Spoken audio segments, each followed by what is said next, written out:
Hello नमस्ते welcome back to my new blog. सबै सन्चै होला र म पनि एकदम आरामै छु। र आज चाहिँ हाम्रो मेयर बालिन शाहको सहर कस्तो हुँदैछ, के हुँदैछ र बाटोहरू कस्तो बन्दैछ, खोलामा ढलहरू मिसिएको छ कि छैन, अब यो दृश्य तपाईँहरूले देखाउँदैछ। कहाँबाट हेर्दै हुनुहुन्छ कमेन्टमा मेन्सन गरिदिनु होला र अन्तिमसम्म हेरेर साथ दिनु होला। र छोटो हुने यो भिडियो एकदम छोटो हुनेछ, मिठो हुनेछ है त। अब हेरौँ के बन्दै रहेछ, के गर्दै रहेछ यो ठाउँतिर, यो बाटोतिर। हुन त मेयर बालिन भनेर सबैले चिनिन्छ, तर बाटो कस्तो रहेछ, खोला कतिको सफा रहेछ हेरौँ है त आज सबैजनाले है त। कुन कुन ठाउँबाट हेर्दै हुनुहुन्छ तपाईँहरूले भनिदिनुहोस् है त, कमेन्ट मेन्सन गर्दैन एकदम होइन।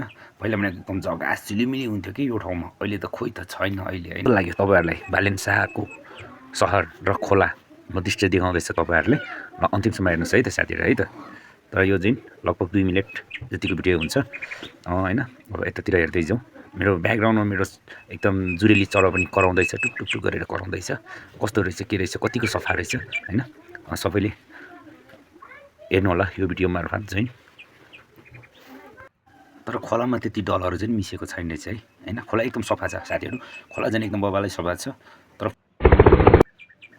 अनि पहिला यो ठाउँमा त फुलै फुल थियो त, खोइ त अनि फुलहरू कता गयो, कता लग्यो होइन। आज त्यो पनि खोज्दैछु कि म चाहिँ होइन। अब यो पहिला भनेको फुलहरू पुरा रोपेर झिलिमिली पारेको थियो त, खोइ त अनि त्यो फुलहरू पनि एउटै देख्दिनँ होइन। अब खोला चाहिँ अलिक सफाइ देख्यो पहिलाको भन्दा जोस् होइन। खोलाहरू एकदम सफाइ छ, तर फुलहरू चाहिँ छैन रहेछ कि। पहिला भनेको यहाँ झिलिमिली एकदम बबाल हुन्थ्यो कि, रमाइलो एकदम दृष्टि हुन्थ्यो। अहिले त खोइ त अनि कहाँ गयो त त्यो फुलहरू। खोला चाहिँ अलिकति सफाइ देख्यो होइन एकदम। पहिला भनेको यहाँ झिलिमिली एकदम पानी सानी हालेर पुरा याहु गर्दै हुन्थ्यो। अहिले त खोइ त अनि त्यो फुलको त एउटा बोर्ड पनि छैन।